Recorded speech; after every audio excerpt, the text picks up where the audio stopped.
जीव स्वयं नित्य निरंतर कर्मों के जाल को रच रहा है और अपने आप को बांध रहा है। आपको मुक्त होना है, बंधना नहीं है।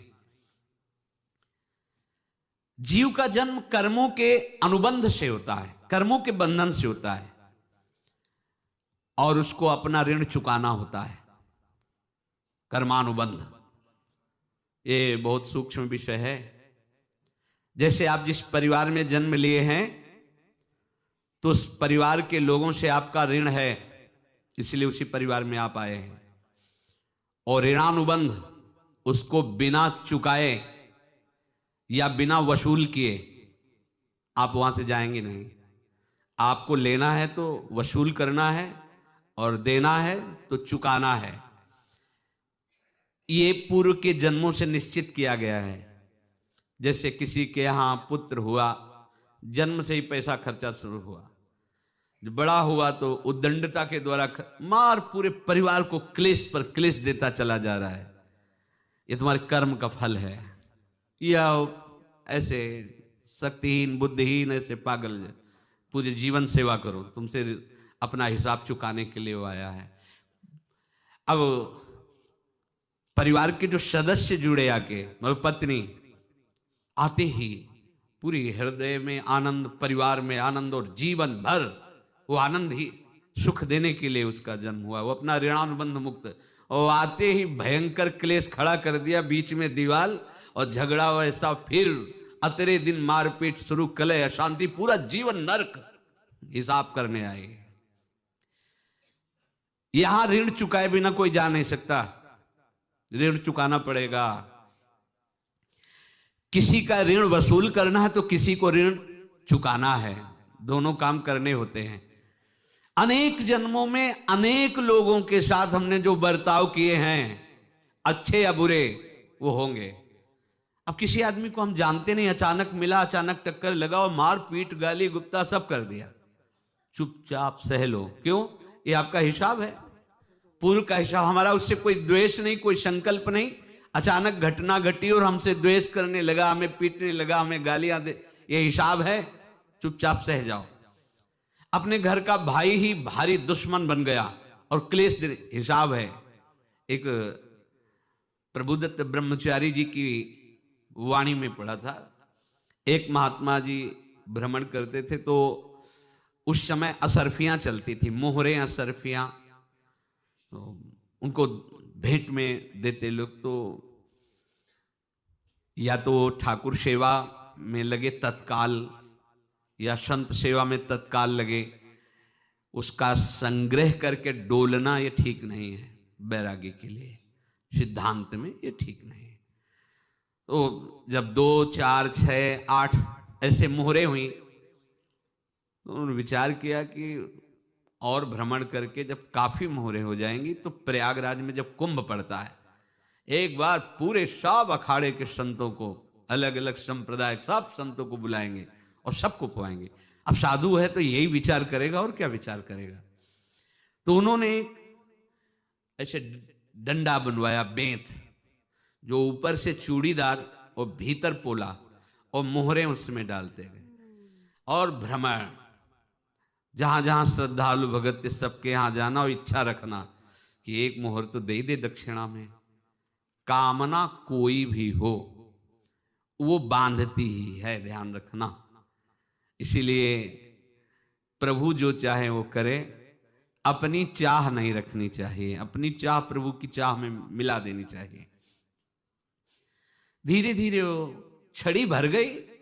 भ्रमण करने वाले महात्मा चूड़ी लगाई, इंतजार करते रहे। जब प्रयाग का कुंभ पड़ा तो चले। तो रास्ते में एक गांव में पूछा जाता है, जैसे कहीं रुको कि कोई श्रद्धालु ऐसा है जो संत सेवी है। तो कुछ लोगों ने बताया, हाँ एक परिवार है, बहुत संत सेवी है और आपको मिलाते हैं उनसे। हाँ ये महाराज घर में रुका, खूब अच्छा हलवा पूड़ी पवाया, और जो घर के मालिक थे चरण दबाए। चरण दबाते दबाते उनकी दृष्टि पड़ी उस डंडे पे, इतना मोटा और ऊपर से कुछ चूड़ी सी भी नजर आ रही, इस डंडे में तो कोई रहस्य है ही है।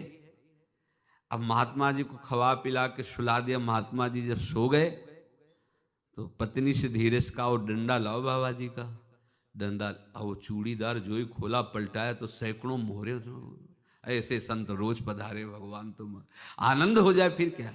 पत्नी से कहा, नाप के कंकड़ लाओ। अब वो तो महात्मा जी तो खाए खीर पूड़ी, आराम से सो रहे। रात में पूरी प्लानिंग करके उसमें कंकड़ भर के चूड़ी लगाकर सिराने रख दिया, सारी मोहरें हटा ली। महात्मा जी आराम से छड़ी उठाए तो वजन पक्का। वैसे बड़े लोग चतुर होते हैं, पर ये नहीं जानते कि कर्म कितना भयानक होता है। और उनकी कोई संतान नहीं थी, पर धन में इतना प्रेम उनको था। बहुत सावधान। साधु महात्माओं के पास जो अर्थ है, गृहस्थी अगर आता वहीं से है, पर अगर उसको जोर जबरदस्ती या किसी छल कपट से, तो वो उसका विनाश ही करता है। आज तक का प्रमाण है। अब उनको ये भाव पता नहीं होगा, या पता होगा तो लोभ के कारण वो उसको मान नहीं पाए होंगे। महात्मा जी गए प्रयाग में, किसी अखाड़े पर रुके और वहां प्रार्थना की कि कल जो है संपूर्ण अखाड़ों का निमंत्रण किया जाए और सब संतों को भोग पवाया जाए और उनको दक्षिणा भी दी जाए। महंत ने सोचा कि बहुत बड़ा है तो उत्सव है, क्योंकि प्रयाग में कितने हजारों संत महात्मा सब। तो उनका महाराज बोरों इसमें चीनी और टीनों घी लगेगा, सब व्यवस्था। बोले आप मंगाइए, एक एक हिसाब हम करेंगे, हमारे पास सब व्यवस्था है। बोले कुछ तो पहले दे दो, इकट्ठे देंगे हम। उनको था कि अगर हम छड़ी खोला और दो चार मोहरे दी, किसी को पता लग गया तो गड़बड़ हो सकती। बोले हम भंडारे के समय आखिरी में सब कुछ आपको दे देंगे। ठीक। वो अपने पास से पैसे लगाकर खूब जितना सामग्री सब लाए, लाखों की, और सब संतों को निमंत्रण कर दिया। संत जन निमंत्रित हो गए, भंडारा बन रहा है। तब वहां के महंत है और उनका देखो भंडारा भी बन रहा है, संतों को निमंत्रण। अब आप अर्थ की व्यवस्था कीजिए, क्योंकि इतनी बड़ी हमारी सामर्थ्य नहीं थी जितना हमने किसी तरह हमने व्यवस्था की। अब मुझे अर्थ चाहिए, तभी आगे की व्यवस्था बढ़ेगी। संतों को दक्षिणा देंगे और जिनसे अर्थ लिया उनको दे। देखो रसोई बन गई सब। उनका अच्छा तुम्हें विश्वास नहीं तो ये अभी चूड़ी खोली, उनको तो था ना कि मोहरे हैं कंकड़। तो अब जैसे कितना उनको सदमा लगा होगा, हजारों संतों का निमंत्रण, रसोई बन, मतलब संत हो के छल कपट। तो उनका महाराज आपने तो हमारा नाश कर दिया, जो महंत थे। अब बताओ रसोई बन गई, संत निमंत्रित हो गए, और आप ये कंकड़ दिखा रहे हैं हमको। आपने तो हमें बर्बाद कर दिया, हमारी इतनी सामर्थ्य नहीं थी, आप पहले बता देते। संत होकर ऐसा छल कपट। अब वो बोले तो क्या बोले, क्योंकि उनको पता था कि मोहरे हैं इसमें। अंदर से उनका चिंतन गया उसी सेठ के पास, अच्छा ऐसा धोखा हमारे साथ किया, भोगोगे तुम। ये जो निकलता है ना भोगोगे, ये अकाट्य होता है। क्योंकि किसी का भी हृदय, मान लो किसी भी जीव जंतु को आप कष्ट दें और उसका हृदय आह भर जाए, तो वो आह वज्र की लेख है, तुम्हें भोगना पड़ेगा। वो देखो भीष्म जी को भोगना पड़ रहा है ना।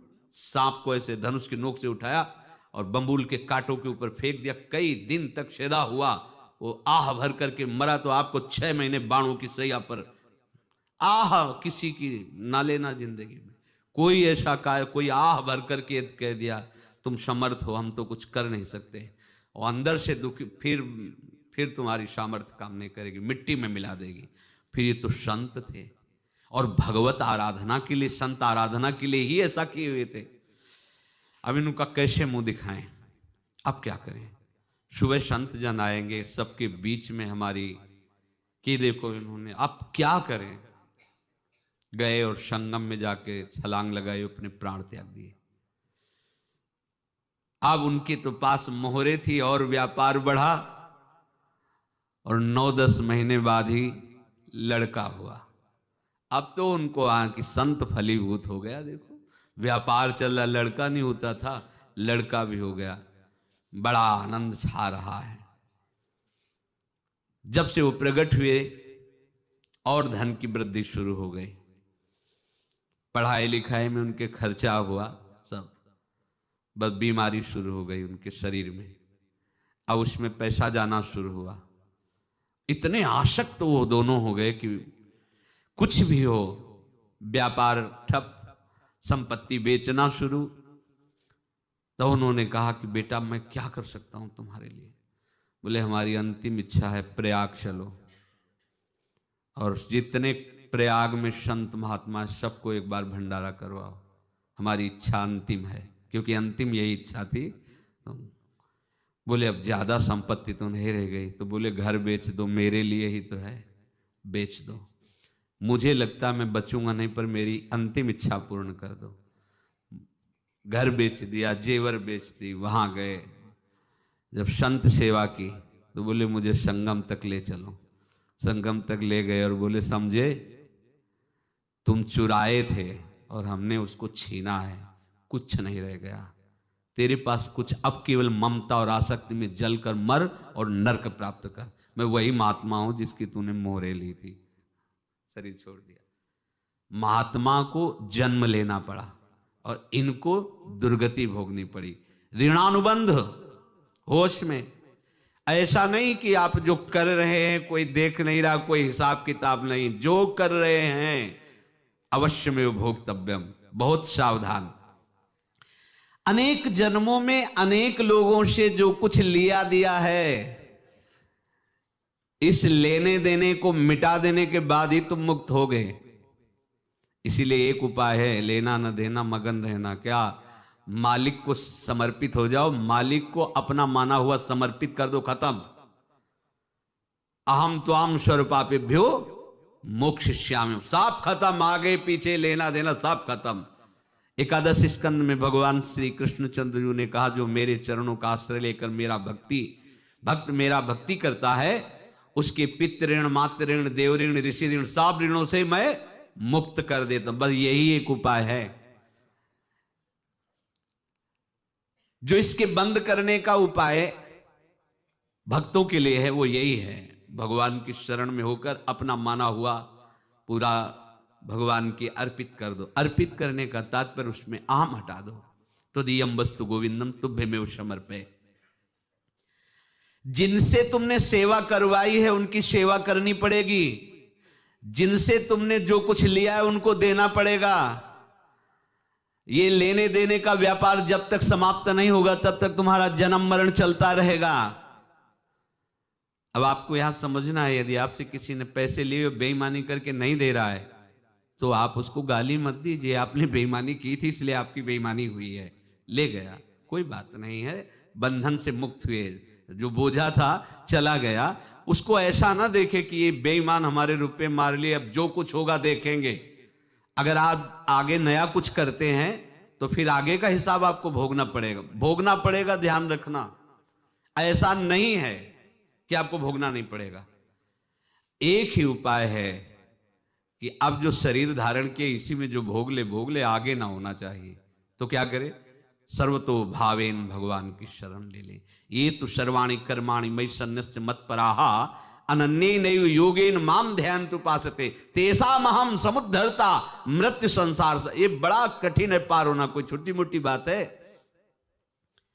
एक महात्मा बाल्यावस्था से भजन करते थे, शालिग्राम भगवान पास रखते थे और उन्हीं की आराधना करके बस पाठ, नाम, जप और भ्रमण करते थे।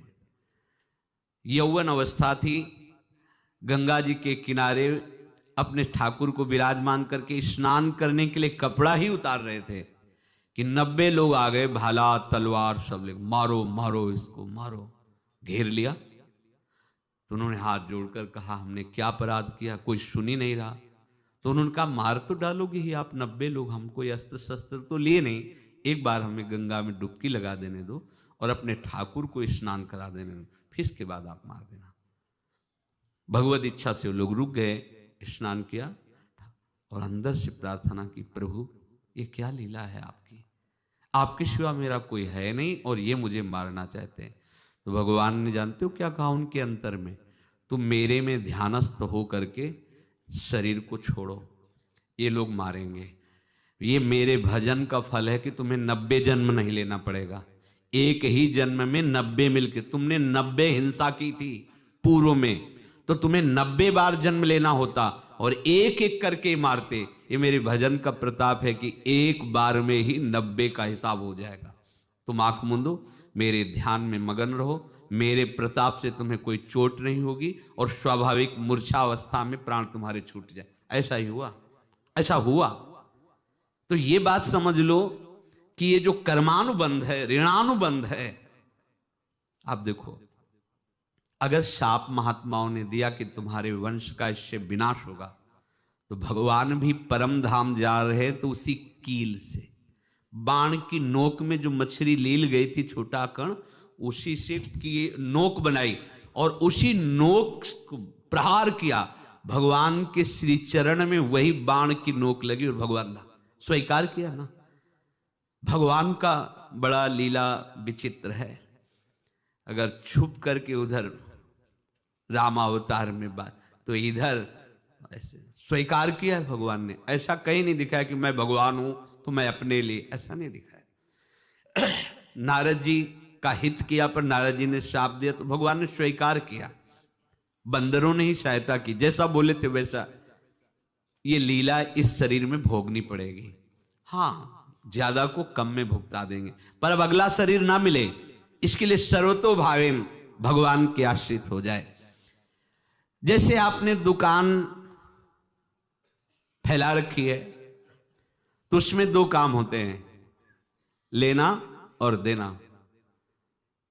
किसी को उधार दिया है तो हमें उससे लेना है, और कोई नगद देकर सामान ले रहा है तो उसे सामान देना है, या उधार लिया है तो हमें उधार देना है। अब अगर दुकान बंद करनी है तो तुम्हें देने वालों पर जोर देना है, लेने वालों पर जोर नहीं। लेने वाला तो जाओ हम क्षमा किया, समर्पित किया, हमारा कोई संबंध नहीं, खत्म हो जाए, वो खुशी हो जाएगा। लेकिन देने वाला, तुम अगर दुकान भी उठा दोगे तो जहां भी रहोगे तुम्हारे पास वो आएगा, लाइए हमारा। तो देने पर नजर रखिए, जिसका जिसका हिसाब है वो आपके सामने आता जाए, हटाते जाओ। लेने पर नजर मत रखिए और दुकान फौरन उठा दीजिए, नहीं अगर लेते देते रहे तो चलता रहेगा। आगे चलकर कुछ लेना न देना, मगन रहना बस अपने प्रभु के चिंतन में।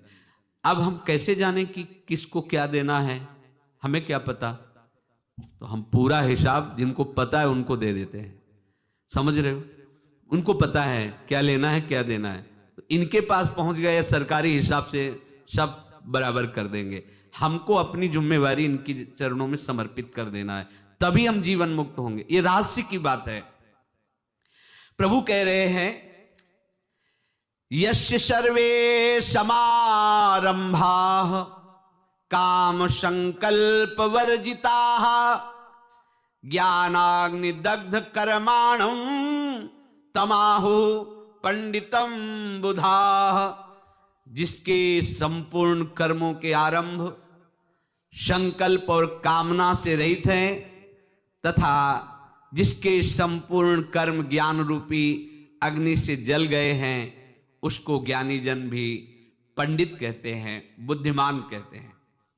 पूज्य श्री भाई जी महाराज कह रहे हैं, जैसे वहां ज्ञानाग्नि से दग्ध कह रहे हैं, तो अपने वृंदावन वासियों का प्रेमाग्नि से सब कर्म संस्कार दग्न होते हैं। जिस समय आपके हृदय में भगवत प्रेम का प्रादुर्भाव होगा तो लेश मात्र कभी तुम्हें दुख नहीं भोगना पड़ेगा। प्रेम का प्रादुर्भाव होते ही दुख का नाश हो जाता है, महासुख। जब प्रेम का प्रादुर्भाव होगा तो समस्त पाप भस्म हो जाते हैं, अशांति नष्ट हो जाती है, संसार ज्वाला स्पर्श भी नहीं कर सकती है। जब भगवत प्रेम का प्रादुर्भाव होता है तो हो सकता है उस उपासक के जीवन में दुखों का पहाड़ टूट पड़े, परिवार खिलाफ, शरीर रोगी, अव्यवस्था, बहुत बहुत कुछ, सब कुछ। कह रहे हैं इतना सब होने पर भी उसके हृदय में कोई भी दुख नहीं होता। ऐसा सामर्थ्यशाली भगवत प्रेम है। भगवान के चरणारविंद का जिसके हृदय में प्रेम है, भारी से भारी दुख भी उनको विचलित नहीं कर सकता।